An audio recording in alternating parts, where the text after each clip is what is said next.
എല്ലാവരും ഇങ്ങോട്ട് നോക്കിൻ. ഇപ്പൊ ഒരു കൂടെ ഒറ്റയ്ക്ക് ഇത്ര നാൾ ഒറ്റയ്ക്കായിരുന്നു, പക്ഷെ ഇപ്പൊ ഇദ്ദേഹത്തിന്റെ കാര്യങ്ങളും കൂടെ നോക്കണം. അപ്പൊ ആ ഒരു റെസ്പോൺസിബിലിറ്റീസ് ഒക്കെ എങ്ങനെയാണ് എടുക്കുന്നത്? തീർച്ചയായിട്ടും ഉണ്ട്. അതെല്ലാം ഇപ്പൊ ഒരു ദിവസം മുടങ്ങാണ്ട് പണിക്ക് പോകുന്നുണ്ട്. പക്ഷെ ഇവള് പോണ്ടാ പറയും, രാവിലെ എണീക്കുമ്പോ കരയും ചെറുതായിട്ട്.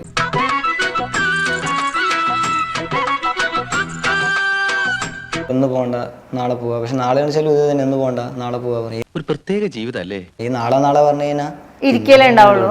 ഇങ്ങനെ പോയാൽ താമസിയാതെ പിച്ചെടുക്കേണ്ടി വരും. അപ്പൊ എങ്ങനെയാ കുക്കിംഗ് ക്ലീനിങ്, വീട്ടിലെ ബാക്കിയുള്ള കാര്യങ്ങളൊക്കെ എങ്ങനെയാണ്? ജോലികൾ എല്ലാം. അയ്യോ എനിക്ക് കറിക്കരിയണം പ്ലീസ് തങ്കു പറഞ്ഞ അനുസരിക്കൂ. ഓക്കേ സുലു. അതായത് വീട്ടിലെ ജോലിയും ചെയ്യണം, രാവിലെ എണീറ്റ് ജോലിക്കും പോണം. പെട്ടെന്ന് തീർത്താൽ ഉടനെ അടുത്ത പണി തരാം. തീരുമ്പ പണി തരാൻ ഞാൻ എന്താ കുപ്പിന്ന് വന്ന ഭൂത? ആ ജോലിക്കാണെങ്കിൽ പോവാനും സമ്മതിക്കുന്നില്ല. അപ്പൊ അമ്മയൊന്നും ചെയ്യില്ല വീട്ടില്? എനിക്കൊന്നും അറിയില്ല. അറിയാവുന്നൊക്കെ ചെയ്യും. എന്തൊക്കെ അറിയാം? എച്ചിൽ പാത്രം കഴുകും, നിലം തുടക്കും, വിറക് കീറും, വെള്ളം കോരും. എനിക്ക് പാത്രം വരാനൊക്കെ അറിയാം. അടിപൊളി. വെക്കാനൊന്നും അറിയില്ല. ഫുഡ് ഉണ്ടാക്കൊന്നും അറിയില്ല. വിഷ്ണുവിനെല്ലാം ഉണ്ടാക്കാൻ അറിയോ? അങ്ങനെയൊന്നുമില്ല, എനിക്കൊന്നും അറിയൊന്നുമില്ല. +2 കണ്ടിന്യൂ ചെയ്യണമെന്ന് ആഗ്രഹമുണ്ടോ? ആഗ്രഹമില്ല. അത്രക്കുള്ള ബുദ്ധിയൊന്നും അതിനില്ലല്ലോ. അപ്പൊ അമ്മയ്ക്ക് പഠിക്കാൻ താല്പര്യമില്ല, പക്ഷേ നമുക്ക് എനിക്ക് ഉണ്ടായിരുന്നു. ഞാൻ നിർത്തിയതല്ല, അവർ നിർത്തിച്ചതല്ലേ.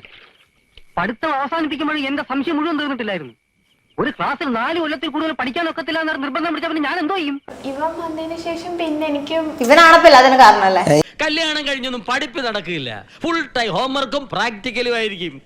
എനിക്ക് ജോലിക്ക് പോകാനൊന്നും താല്പര്യമില്ല. വേണ്ട, നീ ഒരു പണിക്കും പോകണ്ട. ജോലിക്ക് പോകാതിരിക്കാൻ വേണ്ടി ഞാൻ കല്യാണം കഴിച്ചു.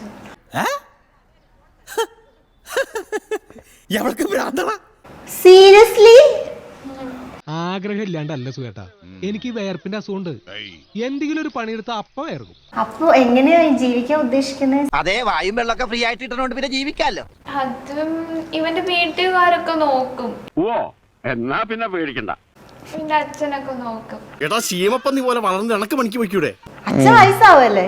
അച്ഛനും അപ്പനൊക്കെ ജീവിച്ചിരിക്കുന്ന കാലത്ത് ഞാൻ പണിക്ക് പോയി കഴിഞ്ഞാൽ അവർക്ക് ഈ ഓടിക്കൂലേ? ആ, തലയിരിക്കുമ്പോ അലാടാൻ പാടില്ലല്ലോ. അപ്പൊ എങ്ങനെ വിഷ്ണുവിടെ അച്ഛൻ നിങ്ങളെ സംരക്ഷിക്കാൻ പറയണേ? അത് കുഴപ്പമില്ല, വീട്ടിൽ തന്നെ ഇരുന്നാ മതി, പണിക്ക് പോവാതെ. പണിക്ക് പോകാനൊരു അനിയനില്ലാത്തതാണ് എന്റെ ഏറ്റവും വലിയ ദുഃഖം. ഓരോ ഉടായിപ്പായിട്ട് ഇറങ്ങിക്കോളൂ. ഇവൻ വീട്ടിൽ ഇരുന്ന ഇവൻ വീട്ടിലെ ജോലി മൊത്തം ചെയ്യും. എന്റെ പൊന്ന് ചേട്ടാ, ചേട്ടന് കഷ്ടകാലമാ. കണ്ണിച്ചോരില്ലാത്തവന്മാരാ പണിയെടുത്ത് ചേട്ടന്റെ നട്ടല് റബ്ബറാകും. ഞാനാണെങ്കിലാ ഞാൻ ചെയ്യേണ്ടി വരും. അതാണ് ഞാൻ പണിക്ക് വിടാത്തത്. ഇവിടെ ഇനി ഏത് പണിയാണ് ചെയ്യാത്തതെന്ന് ചോദിച്ചാൽ മതി. എന്തായാലും അവൻ ഞങ്ങളുടെ പണി കഴിക്കും. അതിനുമുമ്പ് അറിയാവുന്ന പണിയൊക്കെ ചെയ്ത് കൂത്തി തീർത്തോട്ടെ. ബെസ്റ്റ് രാജയോഗം ഉണ്ട്, അനുഭവിച്ചോ? അപ്പൊ ഞാൻ ഇറങ്ങട്ടെ. ഓ